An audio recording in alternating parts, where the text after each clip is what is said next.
You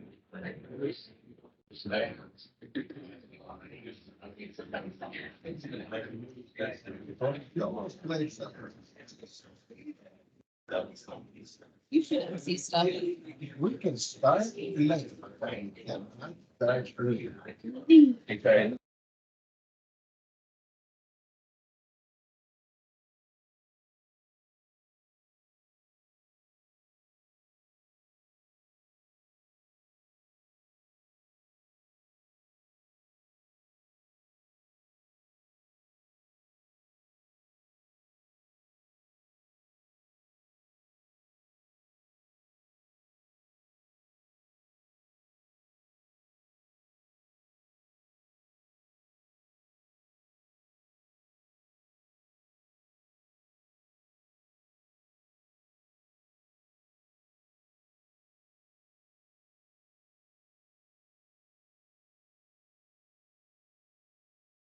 I took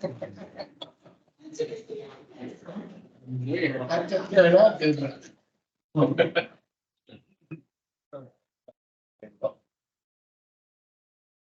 Like to call the meeting to order. Those that are able, if you would stand with me for the pledge. I pledge allegiance to the flag of the United States of America and to the republic for which it stands, one nation, under God, indivisible, with liberty and justice for all. Morning, Mr. Chair. Good morning. And good morning, everyone. Happy to see everyone here this morning. I'm anticipating you all came to see the county board this morning. That's where we are. It's the county board day. We're going to first of all look at my agenda, and I'm going to say, is there any additions or deletions for the agenda with anybody? So Second. did that motion and a second. Those in favor? Aye. Those opposed? That passes, and we now have an agenda. The next item is number 4, approval of our consent agenda. Gentlemen, I'm going to ask if there's anything that anyone must have removed for further discussion. Make a motion to approve, Mr. Chair. Got a motion? I'd second that. We've got a second. Going to be a roll call. Commissioner Casper? Aye. Lane? Aye. Lemire? Aye. Wincher? Aye. And myself, Commissioner Jelinski, is an aye vote. That motion passes. We've got number 4 taken care of. Number 5 is our next item on our agenda. Farm to School Month Proclamation. And we've got some folks coming forward. And good morning, everyone. I would ask you all to please take a seat, introduce yourselves, and tell us why you're here and go from there. Morning. I'm Morning. Women's Health and Human Services. Good morning, Samantha Barron, SNAP-Ed nutrition educator for University of Minnesota Extension. Carmen Bukowski, Health and Human Services. Sheila Watercott from Little Falls Schools. Good morning. Morning. And we're here today to talk about farm to school. And please take off. All right, so Farm to School enriches the connection communities have with fresh, healthy food and local food producers by changing food purchasing and education practices at schools, preschools, and Head Starts. Farm to School supports student access to healthy local foods and educational opportunities, including school gardens like the one Little Falls has, some cooking classes, and even the occasional farm field trip. Whereas Morrison County local farmers, farm workers, and school nutrition professionals are key components of our state's vibrant food system, with many expanding their efforts to provide food to our students and families. Whereas farm to school efforts in Morrison County involve state agencies, community partners, academia, farmers, and school food service programs across the region working together to lift up children, families, and communities in an equitable and inclusive way. Whereas Farm to School empowers children and their families to make informed food choices and strengthen the local economy, which contributes to vibrant communities. And whereas during this month, we should show our support and appreciation to our local food and farming heroes and celebrate Farm to School Month. Now, therefore, we the Morrison County Board of Commissioners do hereby proclaim October as Farm to School Month. Perfect. Make a motion to approve, Mr. Chair. Got a motion, there's a second. Yes, there is a second. There's a motion, there's a second. Gentlemen, discussion. Commissioner Winter. Question for any of you. When you have these at the class, the farm to school, you have to be a, farmer to come to these classes and get information about farm to school. I'm assuming it's all places in Morrison County that come in to learn about farm to school. Well, one of the classes I guess I do at least is our Go Wild with fruits and vegetable classes in the school. One of the lessons, it's the red lesson in particular, we talk about local foods, farm to school month and purchase some of the benefits of purchasing local foods. So I do that with the kids in school. As far as parents or adults, we haven't quite branched out so far yet, at least I haven't. So I can talk a little bit about that. So working with these great partners, being the contact at the schools, I'm able to send out so many resources across our whole school district in Little Falls. And so classrooms are able to get so many resources on local foods, local farmers. One great example is we participate in the Great Apple Crunch in early October. And so every year we've had apples donated by the Foothills Orchard, which is Ron Wolcher. And so that's been a great local farmer partnership. And of course, we have our school garden, which our students are very involved in. And we've produced some videos that have gone to the elementary classrooms, for example, explaining what the school garden is and showing some great things that the students are doing. So working with all of them, we're able to integrate a lot of the things that are happening in the community around farm to school right in the classroom. And then our great food service puts together a farm to school meal at the end of October, which highlights a lot of the locally grown products that we have at the school all year long. But we specifically put together a great meal that we use to and do a lot of education around it, a lot of tabling on it. So there is a lot going on in the Little Falls School District around farm to school throughout the whole year, thanks to so many great partners providing resources and education. Further discussion, If gentlemen. I may just promote one thing, you brought up apples. If anybody wants apples, they can come to my place. Well, we'll take them for the Great Apple Crunch because last year we distributed over 1,100 apples to participate in the Great Apple Crunch. So I probably have that many on the ground. Just got rid of your apples. I think you just got rid of your apples. Further discussion. Commissioner Blaine. Thank you, Mr. Chair. In Commissioner Wincher asking about participation, and I think this is a program that really does help us educate those of our school children and those involved in our education that are not, maybe don't have that farm background or that agricultural background. And this is a tremendous opportunity for us to be able to educate them on fresh foods, local foods, and healthy eating. And certainly, really helps also underline that importance of Morrison County and our area being a farm-based economy, and the importance that has on all of our families here. So I'm very grateful that you're all here and that we have this proclamation here too. So thank you, Mr. Chair. Excellent. Commissioner Casper? Yeah, Mr. Chair, I was just going to say that I'd like to thank you, Gales, for all your work with these students. It is so precious. In a day where the family farm is pretty much gone by the wayside, a lot of the young folks think that groceries just come from a store. But you teach them that there's a lot of sweat and toil behind the scenes.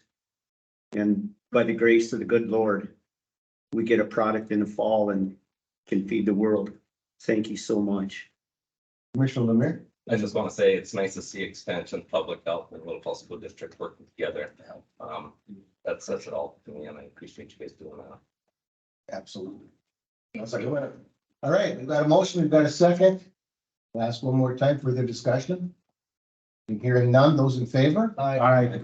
That motion passes. Thank you very much, but please don't run away because I think today is picture day. thank you. Please, if you can. And we need some apple pickers to Yeah. I'll furnish the ladder. Gentlemen, let's stand and we'll. Folks coming from here.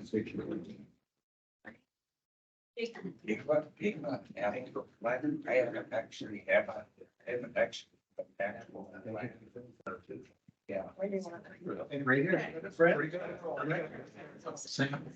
Nice to see you. Oh, there you go. Look at that, huh? Sure it's not upside down. I want everybody to smile now.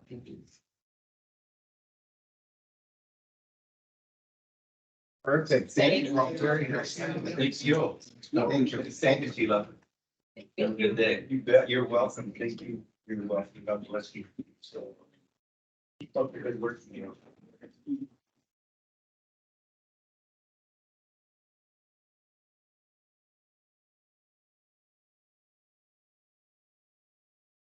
Yeah. All right, our next item of business this morning is National 4-H Week, and I would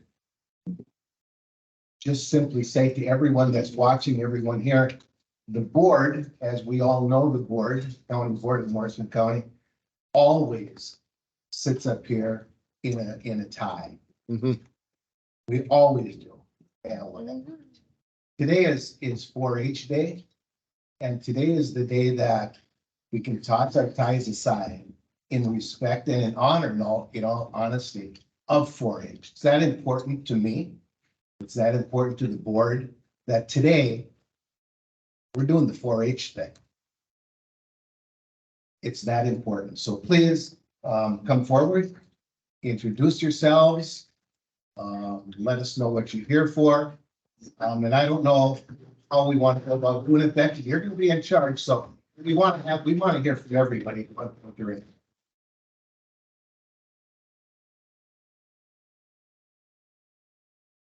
Thank you, commissioners, for having us here today. And what I'm going to do is I'm going to line up the kids and we'll pass the mic if they could say their name and their club that they are from. And Marcia, you don't get out of it, so join in.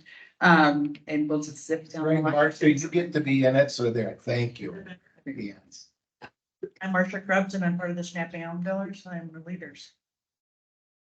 I'm Antonio Becker and I'm part of the Ripley Fireballs 4-H Club and I'm one of the 4-H State Ambassadors. I'm Megan Falwell and I'm part of the Livestock Legends.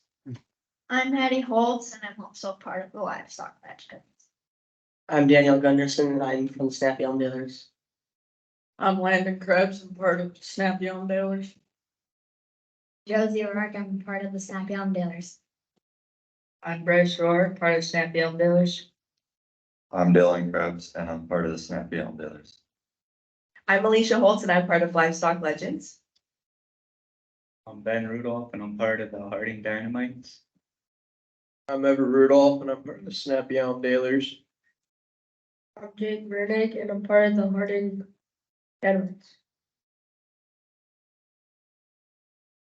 Vivian Rudolph and she is Snappy Elm Dealer. And Brenda Rudolph, I'm a 4-H volunteer, Snappy Elm Dealer. Thank you all for being here. Wonderful. Thank you, commissioners, for having us. Thank you. Would you like us to read the proclamation? Please.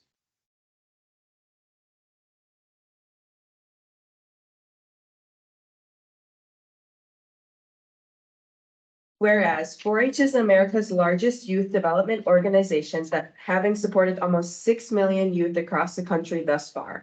And whereas 4-H has helped over 200 youth in Morrison County to become confident, independent, resilient, and compassionate leaders.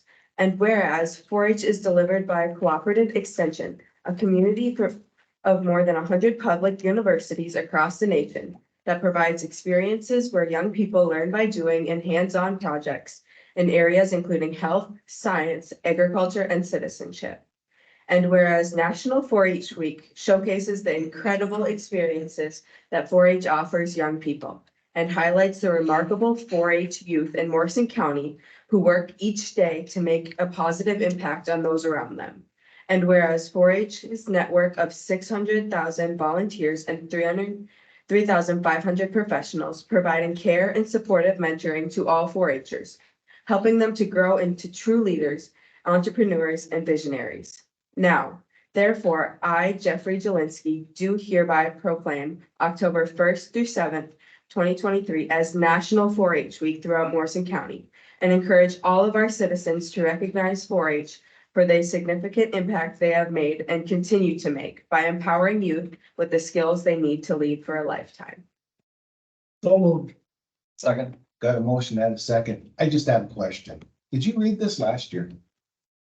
You know, and I think I said the same thing I'm gonna say this year that I said last year. Wow, thank you. Very good. And that's no disrespect to anyone that ever comes and reads that proclamation. You've read this before, you've practiced a little bit, and I'm just gonna be honest with you. This is part of 4-H. This is part of the world we live in. Public speaking is not the easiest job that there is in the whole wide world. You hit it. You hit a home run. You did a good job. Thank you for that. Further discussion, gentlemen. Mr. Chair, and I probably say this every year too, I'm an ex-4-H'er back in the 60s. And again, it's not just the. Longer than that. Anyway, now I lost my thought, but no, we'll be okay. So when we bring up volunteers, not just, you know, the ones that participate in the 4-H, it's the volunteers. I remember going there with, you know, the neighbors, parents and all that stuff to keep us involved in the community and the, you know, out in the country. Again, it's great to hear all your stories, how you went to the state fair and what you show. We got some grand champions, we got this and that. Again, you're gonna, as I do, you're gonna talk about it the rest of your life, you know, because this is a great experience and enjoy it while you can. Thank you. Gentlemen, anything further? Mr. Chair, if I may, I got a couple of 3 points I'd like to make.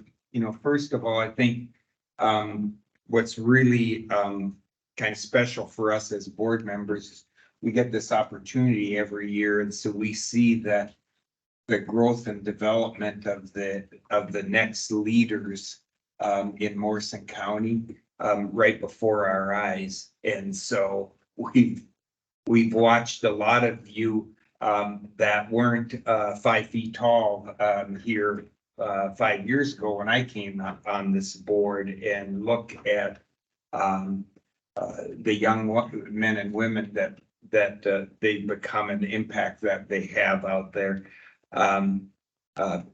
So we're keeping an eye on you, and you guys can keep an eye on us too. My second point is I want to say thank you to all of the 4-H leaders because they are so humble and so giving of their time for that common good of the development of these young people. And without them, we wouldn't be here and we wouldn't be talking about this. My third point, Mr. Chair, is I want to say congratulations to all of the 4-H'ers for being able to be resilient and being able to adjust in a year where we had to move the county fair about 2 months earlier than what we've done in the past. And I think a lot of people went into this 2023 thinking this would be a huge lift and a really tough task. And I commend you because I think you guys really showed what you're made of at our county fair this year, and your efforts there being recognized by the public. And my last point, Mr. Chair, is I don't want us to go through this day without the 4-H'ers recognizing the fact that Commissioner Wincher's favorite part of the fair is actually dressing up those llamas. So with that, Mr. Chair, I'll kick it back to you. Excellent, thank you. Further discussion? If I may, I'd just like to say thank you for breakfast this morning and thank you for the teachers. Yes. Thank you all for being here today. This is one of our favorite days as a commissioner. Nice to see you again, Antonio, and it's great to see that you're a state ambassador and you represent Morrison County well. We appreciate that. And not only that, Commissioner Lemire, look at the smile on his face. I mean, come on. You all gotta join in on that. I love it. I love it. All right, we've got a motion, we've got a second, we've heard discussion. Those in favor? Aye. Those opposed? That motion passes. I don't want you to run away, but I need you to listen to Tabitha, because she's gonna tell you how to filter in behind us to take a photograph. Leave the board seated and route them on up here, Becky. Once Tabitha gets out.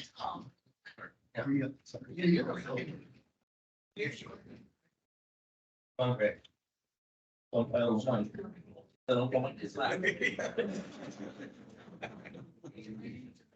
I love it. You get some night, boy, what do you guys go over here, right about to the edge? Just, that's fine. Make sure somebody in front of us that can be seen and.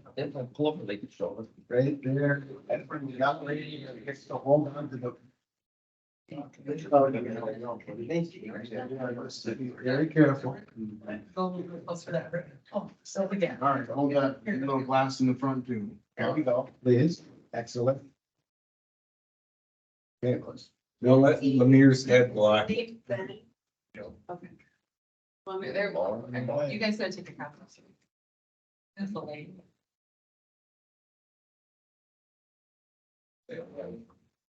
Smile. What? Everett, you need to move over here. Can't see his face at all. There you go. and smile, Everett.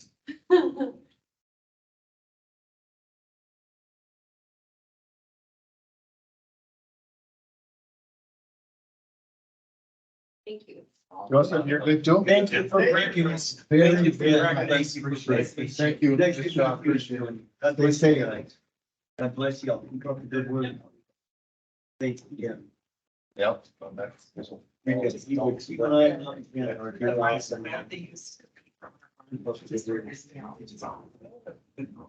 cool. Thank you very much. Thank you. What they say.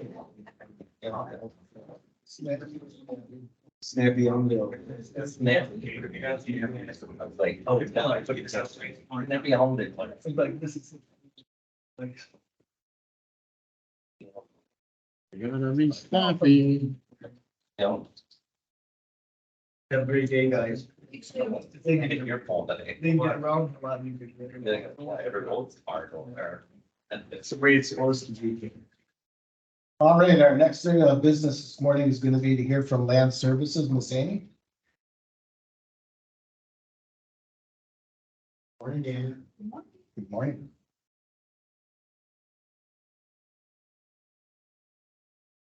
Great, got one item for you today. Perfect. Yeah, and that's to consider the conditional use permit application from Robin Wincher. This was to establish a tier 2 beef and poultry feedlot. And this was recommended for approval by the planning commission with one condition. Want me to read it, Amy? Yes, please. To provide a 50-foot wide grass buffer shall be planted and maintained around both poultry barns. Thank you. Okay, I look to the make a board. motion to approve, Mr. Chair. Okay, got a motion. Second for more discussion. Okay, got a motion and a second. Further discussion, Commissioner Winchell? Thank you. Anyway, we all listened or attended this meeting, and again, it was a discussion about the buffer. There was a discussion about the trees, and they, they came to a conclusion, yes, no, but I'm talking to the planning commission, but on criteria 3, could you read that out loud for us, please? You bet. The third criteria is the use, in the opinion of the planning commission, is reasonably related to the existing land use and the environment. Groundwater, surface water, and air quality in their surrounding area will not be adversely affected by the proposed use. Thank you for that. And again, that was discussion because what is it, Little Rock Creek, I believe that goes real close to that. Yes. And the applicant did say that they would leave the trees there, but, things change down the road. If they were to sell the land, again, I'm just, kind of know what this means. And I've had some contact with the people out in that area. They didn't, come to the planning commission because they just, they call me and they tell me what their opinions are. So with that condition, again, with the criteria here on the third one, I would like to make sure that they do not remove any trees and I hope that this, works on the northeast side of the barns when they're going up. Is that something that would follow this criteria? Mr. Chair? Please. There was quite a bit of discussion regarding the trees and the tree removal. And the planning commission had quite a bit of discussion regarding the amount of trees that needed to be removed for the driveway and then also for that northernmost barn. It was their understanding that the remaining trees from the north end of that barn to the road then would remain. However, they did not condition it to be that way. So I believe the spirit in which the planning commission had considered the request was the understanding that that existing tree buffer was going to continue to be there. So I think it's certainly, as the board, if you wish to make sure that that's a land use right that goes with the land. So although Ms. Wincher's intention was to keep those trees, if it were to change hands and there's no condition, there wouldn't be any guarantee that those would stay unless there's a condition. All right, and if I would like to have our Commissioner O'Meara make the motion, if he would agree to add that additional condition as his motion, I would like to have that added. Mr. Chair, Please. I will add that as condition. Okay. Further discussion? We had a second too, that David said. Yep, we need. Well, I made the second. Yeah, you did. Okay, all right. Yeah, so I would like that, so. And you would second, Commissioner Lemire, okay. And further discussion, Mr. Chair, please. to make sure that we're clear as crystal on this, we're not prohibiting Ms. Wincher from removing trees that they need to create the driveway and or place the structure. It is the trees off of I believe the north end of that building site that we would be conditioning that those trees would be left. That's correct. And I can support that. My only question to this is if these, let's say these are all hardwoods or whatever, and these trees begin to die, would the applicant then have the ability to come back to Land Services or the county to have the right to remove deadfall in there? And I'm not trying to be difficult, but I just want to make sure that we look at this from future angles. And Commissioner Blaine, thank you, because that's a very good point. I personally would assume that if there's a dead tree, that the owner wants to take the dead tree out, or several dead trees, or if there's a windstorm and they get blown over. I would assume, but assuming is why we are here today. So I appreciate that. And as an addition, what I'm hearing you say, as an addition to what Commissioner Lemire made a motion to, would be then to, if there are deadfalls, if there are trees that are dead, and deadfalls, I should say, trees that are damaged by the wind or by Mother Nature, whatever, can they be removed? And I believe I'm looking and hearing the board say that's exactly what we're trying to say. Am I correct? Yeah. And my question is for Amy, was that be something that would fit that criteria? It certainly, well, there's a couple different ways that you could write that. So generally, when we require a vegetative buffer, we say keep and maintain. And so that would mean you're replacing anything. So then the continuous maintenance of that buffer is made.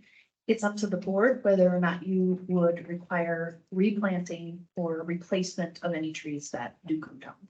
And I like that, if I could add that, continuous and maintain. So if they come in and take out trees that, are, dead fallen or whatever, that they, make sure that there's young ones growing in there, that they just don't take them all out and say, well, this one was kind of dead or not. I think that would be a great criteria and an explanation.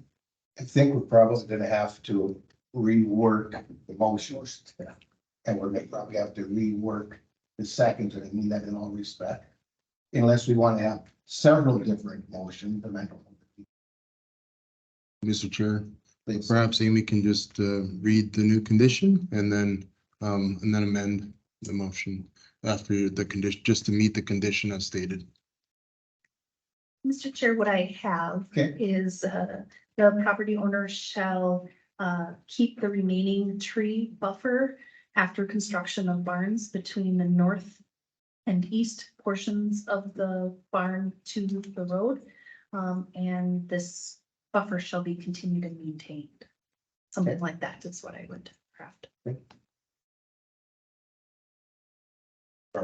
Okay, My motion for the. and that would be how the motion would be amended.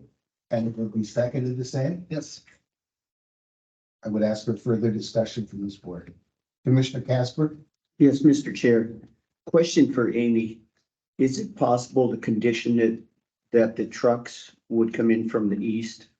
There's several homes just to the west with the gravel roads and such. I'm just wondering, is that a possibility to condition that, or is that not? Mr. Chair? Please. Certainly can. And we'd be putting that condition on the property owner, that the property owner shall ensure that truck traffic is coming from a particular direction. And so that would be the responsibility of the property owner to communicate that and to direct that in a particular way if you were to condition the permit that way.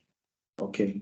If I may, Mr. Chair, and that's a great point, Commissioner, is that, but it's a county gravel road. It's got some highs and lows in it, and I was looking at that possibly too, but with the weather conditions sometimes in that area, can they get in from one area or not with them trucks? Because if you have snow conditions, because that's really, sometimes it's one of the last areas.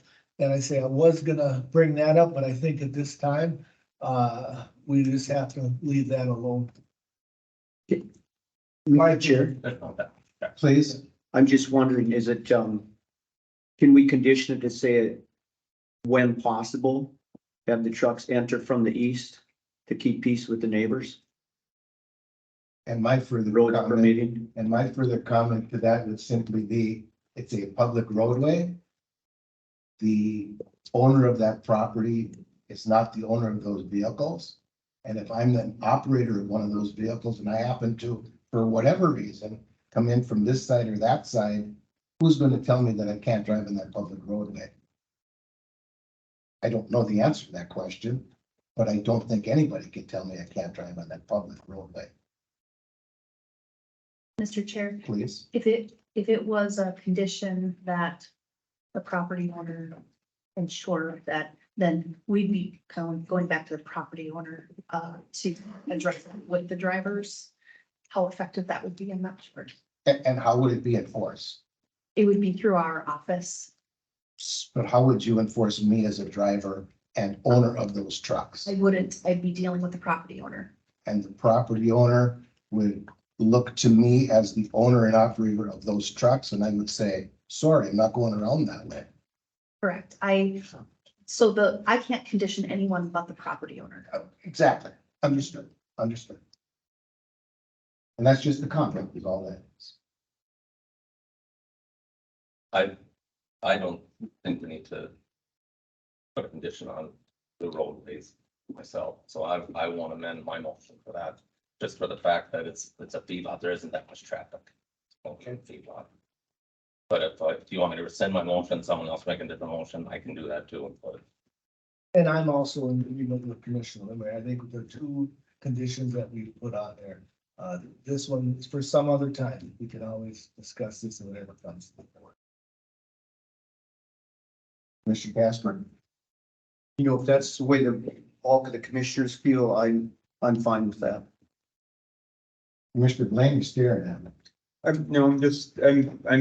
I'm just thinking through and I'm thinking back. Was there a lot of angst that was shared by neighbors with you, Commissioner Winchell, or Commissioner Casper, about this facility going in and the traffic by their homes? I received a lot of them before this too. That's where the thing is, before even the barn came in, there was always dust control issues there. That was the key. But here's the challenge, Mr. Chair, is some people wanted fluoride, some people didn't want fluoride. So then our past county engineer, he didn't know which way to go. So at that time, Mr. Wilson was the commissioner. And again, the reason I bring up, this is my old stomping grounds. I mean, I grew up in that area. I know that whole stretch of those areas, and that was the big thing about it. So and then some of them just wanted to do a portion of chloride. Well, we don't do that at the county level. So again, that I think is an issue, but it'll always be an issue. And that would be up to the county and the county engineers, how they can clarify that, Mr. Biden. And I don't have my paperwork in front of me but from the hearing, but does this feedlot officer participate in the Good Neighbor program? This particular feedlot did submit a good neighbor policy statement, did not address truck traffic, however. And so, when we look at feedlot operations, that good neighbor policy and that interaction between feedlot owners and area residents is one that I think a lot of times we try and let that operator and those residents come to those best practices, modes of operation there. And I would probably agree that this isn't an area where we necessarily want to dictate to the feedlot owner.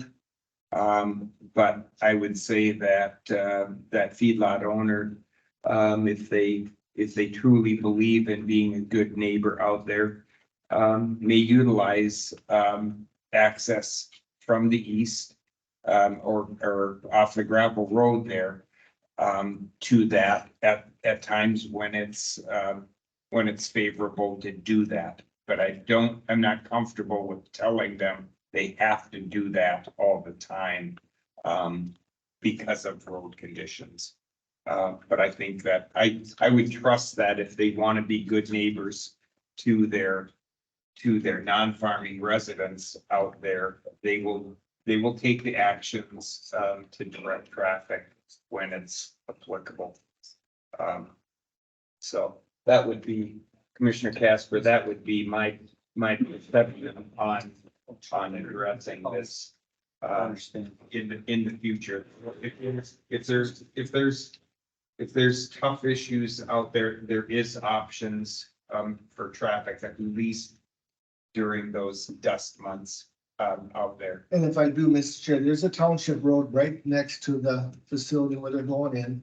And then, of course, you got the county's road, and then there's a minimum maintenance road there too. So we got, again, the minimum rate, but the township would be a possibility that they can come in that way with the trucks. Okay, so where we are is, we have conditions on this. And I would ask one more time for the board, if there is anything further from the board, before I ask Ms. Amy to read those conditions again. Hearing nothing, Ms. Amy, if you would be so kind as to read those conditions one more time. First condition is to establish and maintain a 50-foot grass buffer around the barn. And then the second one would be to keep and maintain the existing tree buffer between the northernmost edge of the barn to the road. Thank you. Anything further from the board, further discussion? Hearing none, there's a motion, there's a second. Hearing no further discussion, those in favor? Aye. Those opposed, that motion passes. Ms. Amy, thank you very much. Appreciate it. Thank you. All right, moving right along, our next item of business this morning is community corrections and a report. Good morning. Good morning. Please, Nicole, if you'd introduce yourself and continue on. Absolutely. Nicole Kern, Director of Community Corrections in the beautiful Morrison County. Beautiful. So today I wanted to present you with the 2023 County Board update. And what that looks at really is 2022 data, because I don't have a full year for 2023.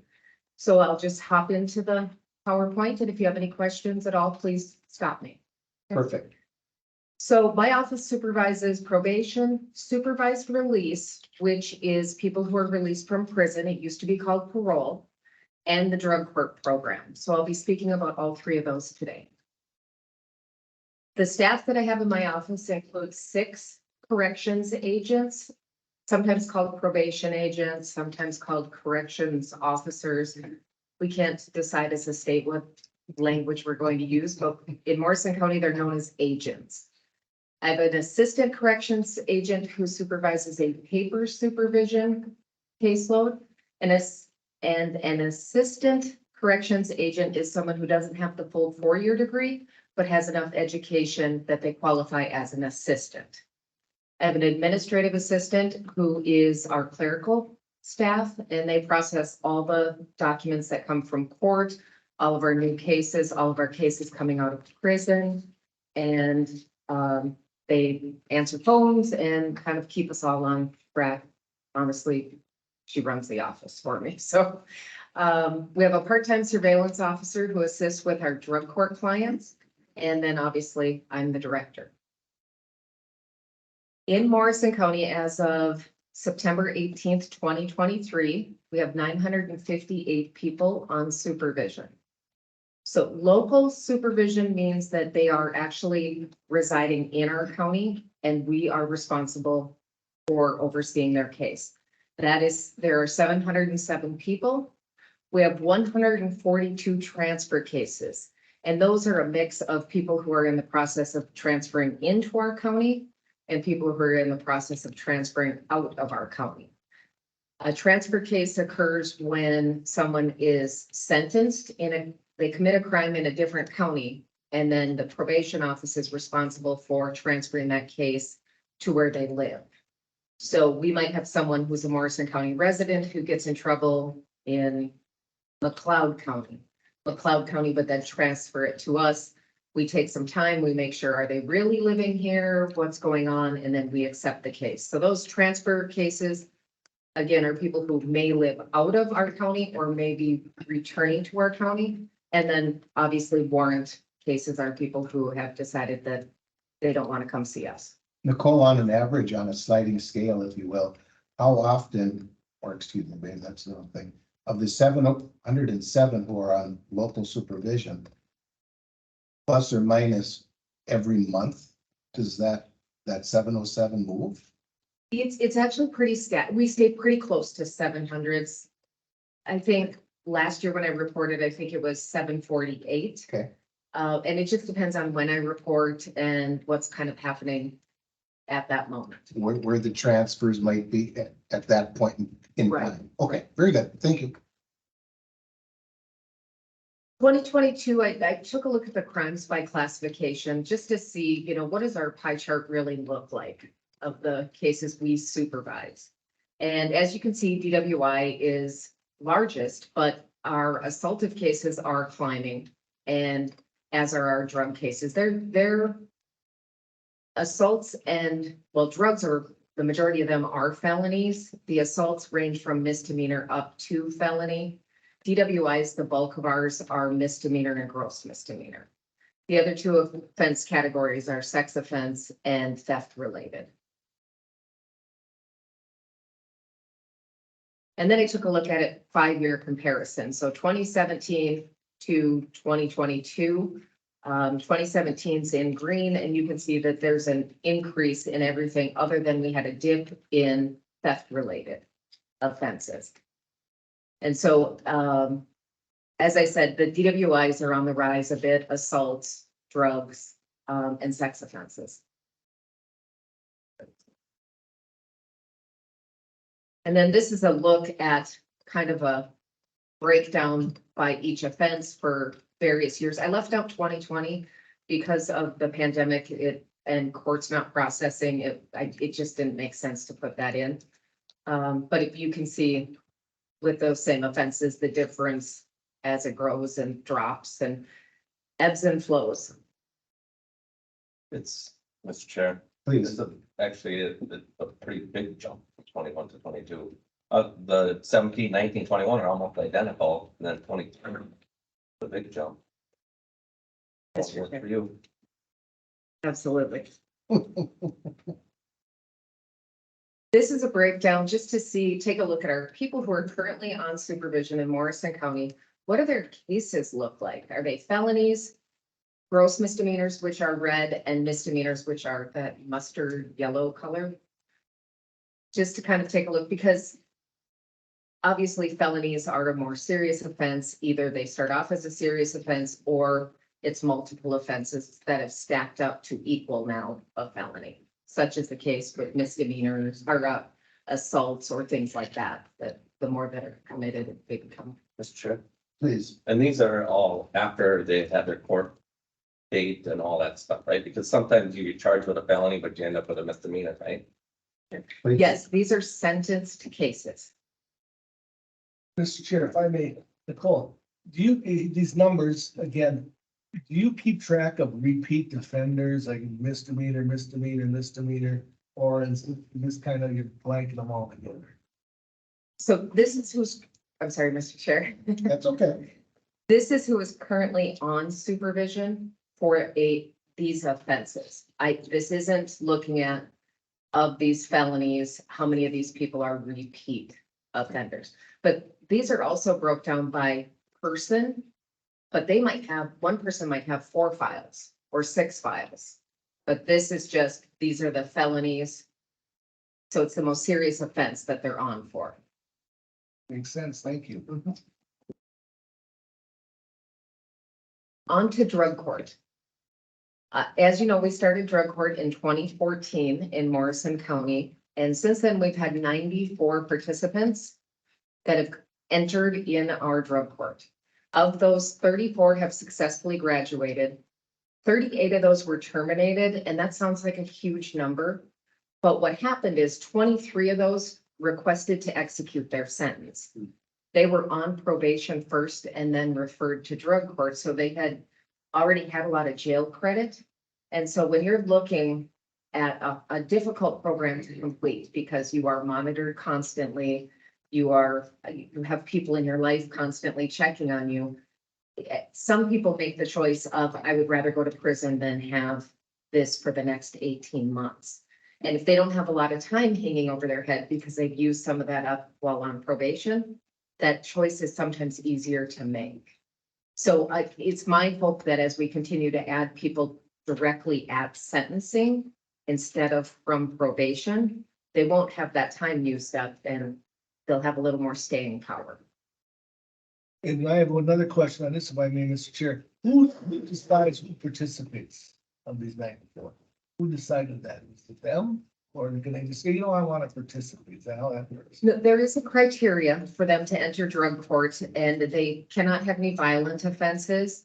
They have to have previously been on probation and failed. They have to be deemed chemically dependent. And they have to be high risk, high needs on a risk assessment, which shows that they're the best candidates. And they all have to have a felony. We don't deal with misdemeanors or gross misdemeanor cases. And then what happens is a judge will request that a drug court screen happen, and they can ask for it through their attorney and, or probation can, or the county attorney can request a drug court screen on a client. And then that is completed by the county attorney's office to make sure they meet the legal requirements and that they don't have any assaults. Probation, then Brianna Germain does our drug court screens, and she will verify that they're a Morrison County resident. She will verify that they again have no assaults and that they're high risk, high needs. Then it goes to Human Services, Health and Human Services, and the Rule 25 SUDS assessor will then make the determination if they are chemically dependent. If all those things come together, then they have the opportunity and they're deemed eligible for drug court. At that point, a person has the right to say, no, thank you. I don't want to participate, but then their option is to go to prison. Another great explanation. So, any other questions before I continue? Yeah, Mr. Chair. Please. Yeah, Nicole, I was gonna ask, do you see, is there been some fairly good success in drug court? What do you see through the years? It's been in place for like 9 years, maybe not quite. What do you see, Nicole? Please. I do. I see a lot of great success stories. In past years, I've brought graduates here who have talked about how they turned their life around and they had their children returned to them. We have a lot of parents, people in drug court who have children while they're in drug court, and they've previously lost the children to child protection or had to give up rights to their children. When they're pregnant in drug court, if they don't continue and don't meet all the criteria, they can then have to turn that next child over. So drug court really provides them with a lot of extra support. So we see a lot of success there, but we also see a lot of success because a lot of our graduates, actually, the majority of our graduates are employed when they leave, when they graduate. They are all working towards making sure they have a driver's license. They're really at a point of looking at where they start and where they end. When they start, their life is in chaos. And when they end, they're starting to really launch and starting to find success. I would comment, and I have not done this for a very long time. If you have not gone to drug court and participated during a graduation,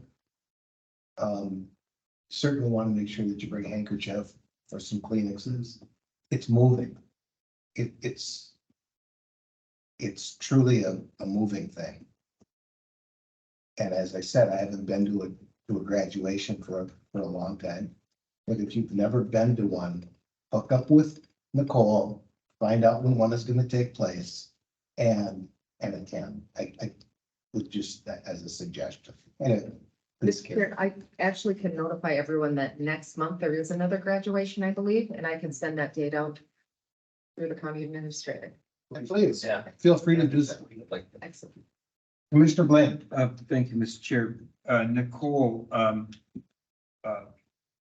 the slide here, we have 34 who have successfully graduated. Is that in the past year?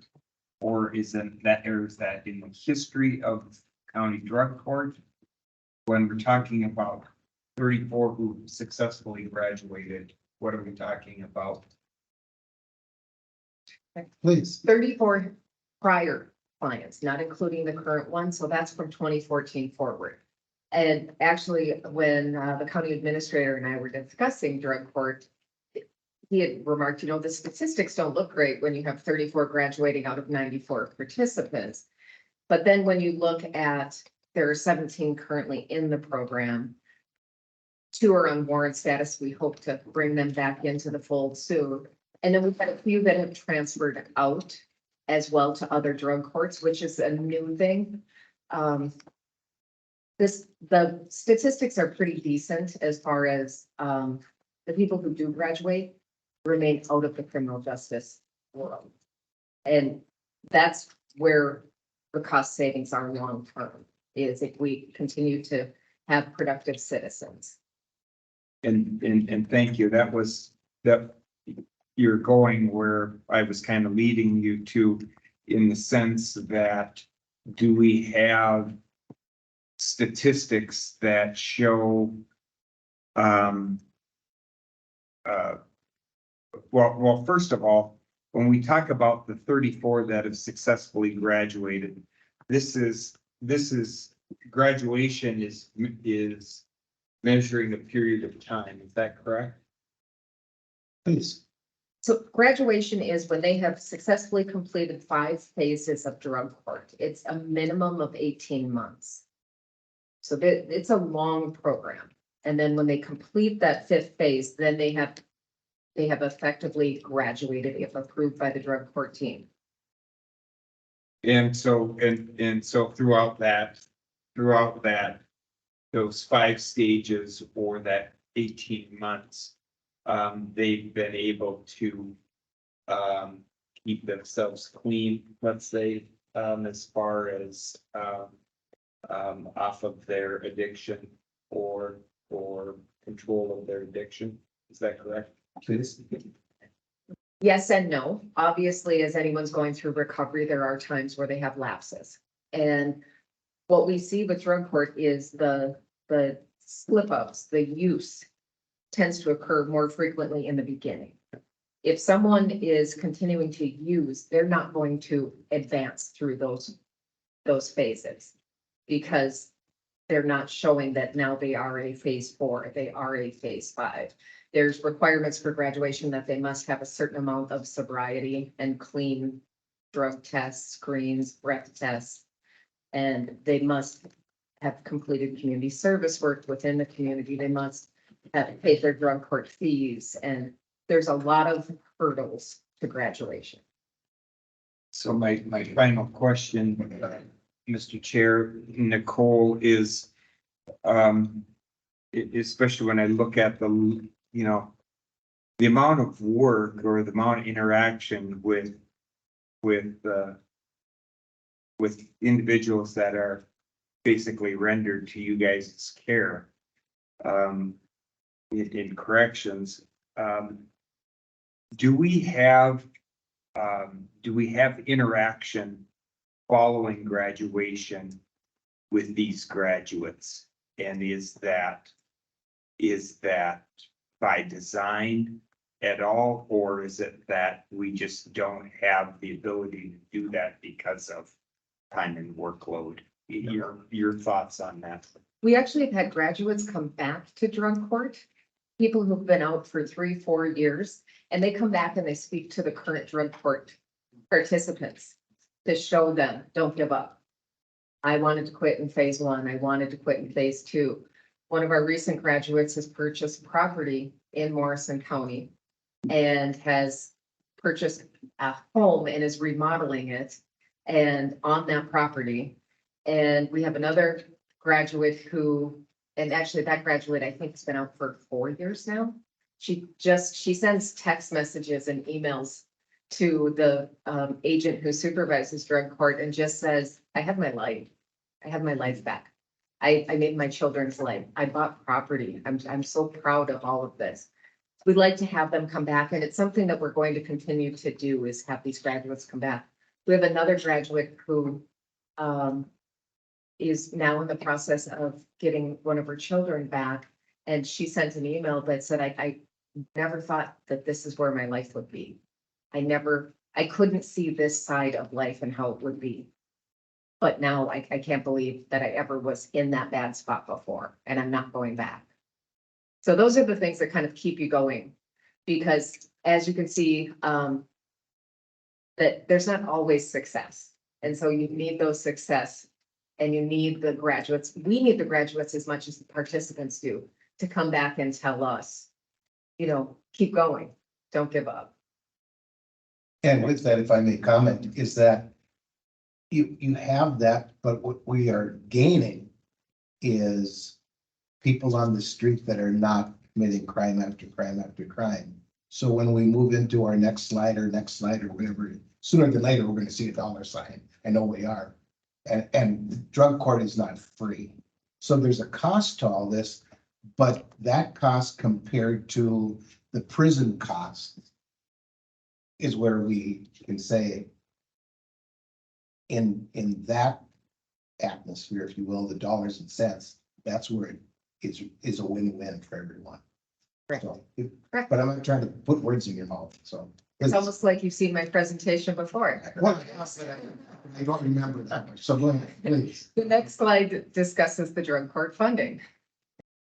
Morrison County is currently allocated 64,000 from the state courts. We're currently contributing 64,435 from our budget, and that includes in-kind services such as the fact that I supervise the agent who oversees drug court. And Morrison County also has a Rule 25 SUDS assessor who sits in, substance use disorder assessor who sits in on drug court as well. And that is not covered by this 64,000. The 64,000 essentially goes towards the corrections agent salary who supervises. And in 2024, there's a slight increase of state funds to $70,000 because we received some of the THC funding. The drug courts each have received a small amount. Our county amount is $77,079 that the county is putting in towards drug court. So the total budget in 2024 is $147,079.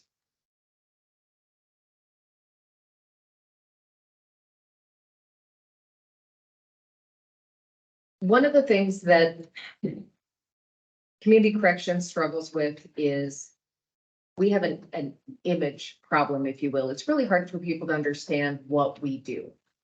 In the 1990s, we were taught to focus on court-ordered conditions and obviously monitoring people.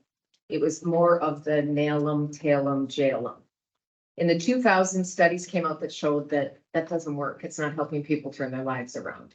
And instead, the best thing that we could do was invest in training, get staff trained in risk needs assessments, motivational interviewing, cognitive behavioral programming, so that we could help our clients make better choices.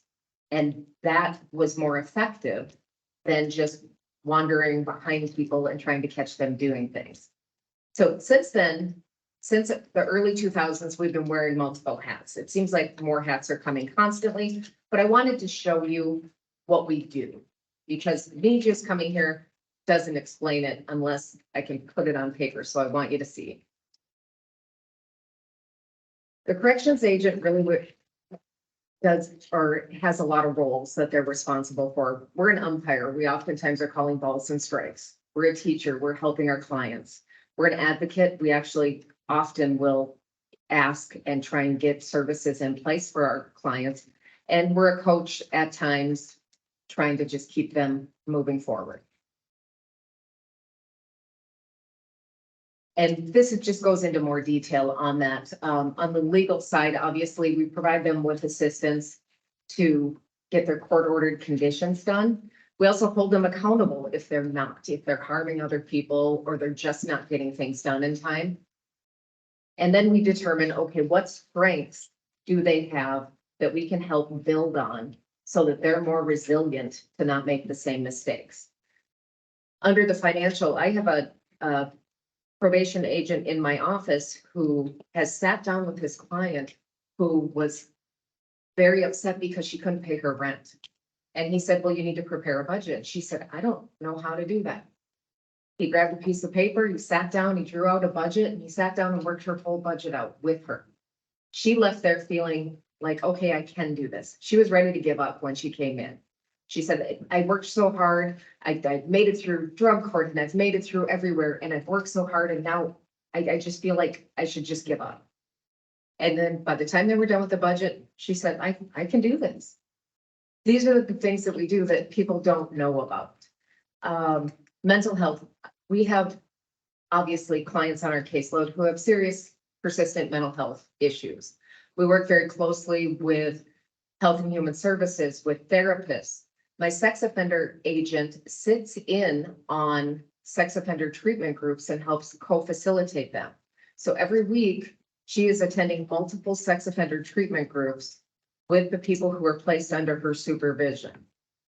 And then you have heard in the past about our cognitive behavioral groups. Those are the ones that help people. If you weren't fortunate enough to have parents who could help you understand how your actions impact others, this program helps you to kind of see that. It helps you to frame your thinking around to, okay, if I act this way, this is the outcome. But if I act a different way, what does my outcome look like? It's kind of that stop and think. And then, and with family as well, we honestly, if my juvenile probation agent is constantly dealing with parents who are stressed out about their children. And she's pretty good at giving out great parenting tips. And she'll take calls on weekends, and she's getting text messages nights and weekends, just trying to maintain families and trying to help the parents, but also deal with the child. All of this going on, but we still believe that public safety is our number one mission. That's what we are tasked with, number one. But public safety is best served through community corrections by us helping these people turn their lives around. Okay, so 2022 legislative changes that had an immediate impact. You've heard about these a bit. We notified people who were convicted of a felony that they had the right to vote as long as they are not in custody. We also have the 5-year probation cap, which was 5 years for felons. If they were sentenced to more than that, then they're being resentenced to 5 years. And gross misdemeanors, if they were sentenced for more than 4 years, they're being resentenced as well. So this is all happening behind the scenes with the court, trying to get everyone's cases up to speed as to what the legislature is requiring right now. And then our supervision fees as of August 1st, we had to begin waiving them for people who meet the income guidelines. And by 2027, those fees will be completely removed.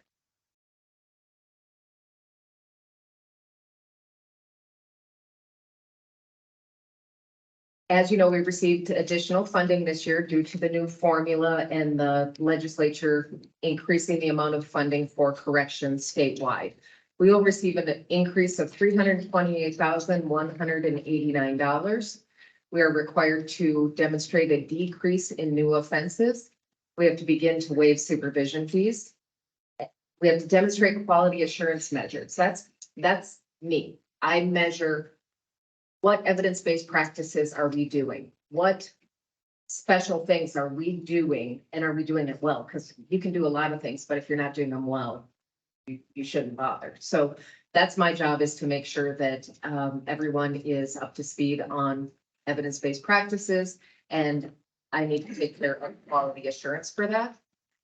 And then the final one is potential additional IT costs for required data tracking. That's kind of something that is sitting out there right now. We don't know what's going to happen with that. Our system right now might be compliant. That could be something that was directed at a different part of the state. It's an unknown at this point. Nicole, I wonder if you would, if you can, in that short paragraph, explain to everyone else or everyone on the board, because everyone probably doesn't understand or doesn't know what you're talking about when you say corrections funding and formula, something that you personally, myself, have yelled for and said, okay, AMC, we need this as a priority. Why? How did it come to be, or where were we? Maybe if you can. Sure, briefly. I'll give it a shot. Okay. So in the 1990s, they established a formula for determining how Community Corrections Act counties would be funded. And that was based on net tax capacity, population, and a bunch of other things. How's that for covering that? And but they weren't putting additional money in. So it was just this static amount of money that sat there. And as new programs came in and as population changed in other areas, more funding went some places, less funding went other places. And yet the requirements for how often you see people, the requirements for what you needed to do continued to increase, but the funding didn't. So for over a decade, Community Corrections, along with the Association of Minnesota Counties, the Department of Corrections, county probation offices, we've all been going to the legislature saying, we need to increase this funding. We agree that all of these things should be done because it's what's in the best interest of public safety and communities, but we can't do all that you're asking without more money. And finally, last year, they created a new formula. And the thing I really love about this formula, it was applied not just to community corrections, it's statewide. So all ships rise together. So if the Department of Corrections goes and asks for more funding for something, and if they get it, so do we. It used to be that the Department of Corrections would go back to the legislature and ask for salary increases and things like that after funding was determined. Now, everyone rises together.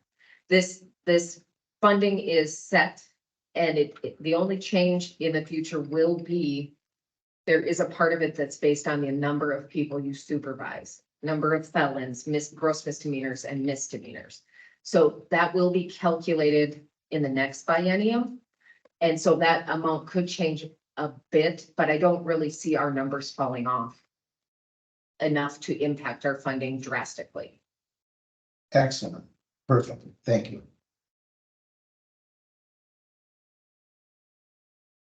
Right. In last year, when I came to you, I noted that there were some trends that I was seeing. There was increasing mental health issues with clients. We've heard that from the jail. We've heard that from Health and Human Services. Increasing meth and opioid use by clients. Obviously, all of those two things require a lot more work by probation. Our clients take longer to deal with. There's victims involved. There's families involved. Assaultive offenses were on the rise as well. Again, we're dealing with victims. We're dealing with people who are harmed. So I reported this to you last year when I came to the board. This is still an ongoing trend for this year as well. So 2021, 2022, those trends continue to increase. The good news is that with this additional funding, we're going to be able to hopefully slow that trend down or stop it. And it's my goal that we can provide more support for our mental health clients, that we can see our clients more often and give them more meaningful exchanges when they are meeting with us. And hopefully with some additional programming, we can help our people who are committing assaults to make better choices as well. And now we come to questions, like we haven't asked any, but I'll turn to the board and I'll say, board, do we have any questions for Nicole?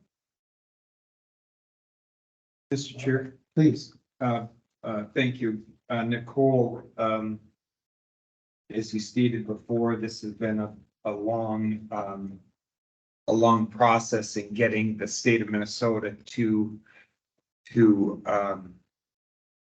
realign funding for corrections. And so you've also shared you're comfortable with the strides that were made in this last session with this new formula.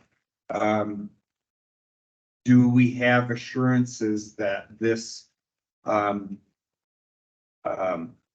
funding level will not be just for this biennium, but will be ongoing into the future so that we have some sustainability in efforts here? Great question, please. Yes, actually, I was concerned about that as well, because one-time money doesn't help anyone. It is a statutory change that was created for the new formula. So it would have to be completely undone. And there's support across on both sides for this change. I don't have concerns about that. The only thing that will change will be the recalculation of the per cap for Yeah. how many people are on supervision. My second question has to do with these changes in the formula and the funding and that. And I thought when we spoke before, or when you spoke before, you had mentioned there may be something that, the counties may be going back to the legislature to look at addressing. So, as happy as you and or maybe the board may be with the efforts to get this formula in there, this may not be perfect. Is that correct? Please. That is correct. We were not fully funded. I was part of the group that met for the last year prior to this, coming up with what do we need in Minnesota to help pay for corrections. We didn't want to be ridiculous and ask for the sky, but we also wanted to make sure that we didn't sell ourselves short. So the amount that we put in was a certain amount, and it was cut down and by, boy, I wish I knew the number. I don't. I can get it to you.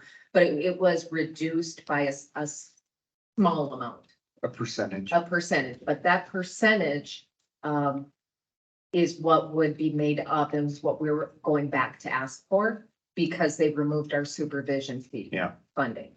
So our argument is you increased our funding for services, but you took away our supervision fee money, which also helped pay for those services.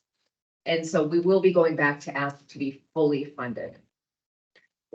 So thank you for that. And Mr. Chair, my final question is, and I look at, one of your first slides in here that shows your staff. So we have 10 employees in our Department of Corrections here.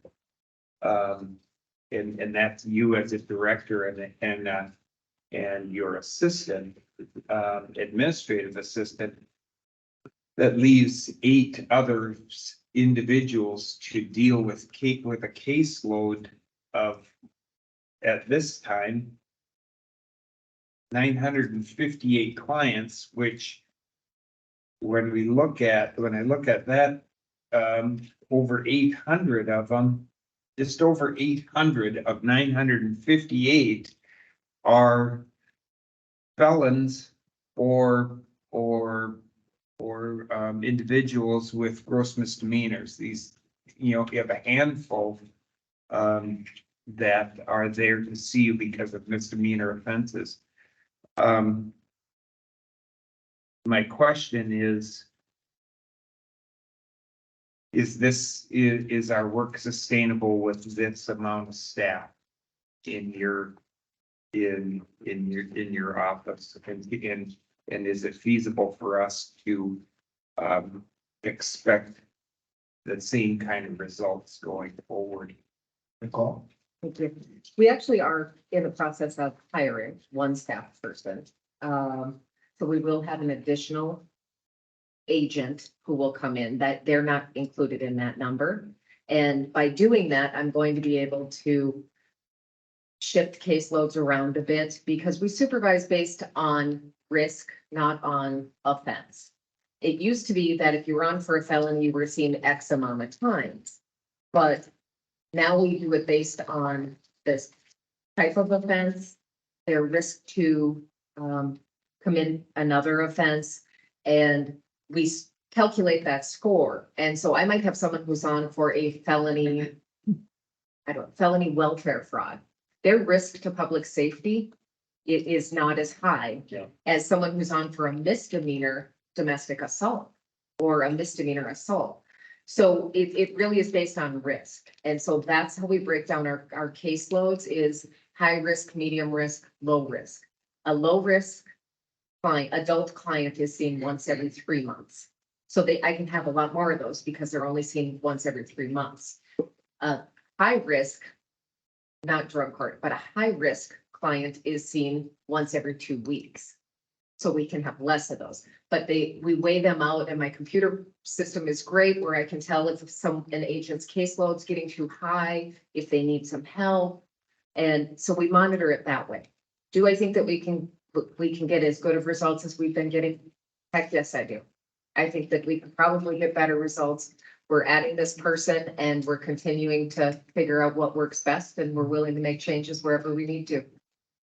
Well, Mr. Chair, I think that's for number one, this has been a very, very a very, very high level comprehensive report you put together for us, Nicole, and what you've just shared with us as the leader there and your staff and your confidence in being able to execute this work is obviously very very good news to me, and I'm sure the rest of the board here too. I'll just say I appreciate the report immensely, and I appreciate you and your work and your staff's work, and appreciate all you guys do, because you do have a tremendous impact within our community, and in a time where we've seen the numbers, we see the graphs, we see the numbers increasing. We have need for interaction by you and your staff, and your confidence in being able to execute this operation is tremendous. So thank you. Further comment, question from the board? Commissioner Casper. Mr. Chair, I was just gonna say, Nicole, thank you. Your heart for people shows through, and I know meeting with you, that's what you displayed, and it makes all the difference. And I'm sure if I interviewed any one of your cohorts, they would say Nicole's the best. Thank you. Anything further? Nicole, thank you very, very kindly. Appreciate your time. Great support. Have a wonderful day. Stay safe, keep smiling. Good work, Nicole. All right, our next item of business is Health and Human Services. Nathan?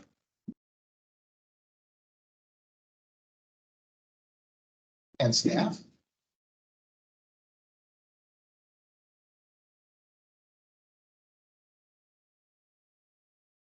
Morning, folks. If you'd all take chair. And I'll let Nathan start off with introductions and what we're talking about, and we'll go from there. Sounds good. Good morning, Commissioners. Nathan Bertram, Health and Human Services.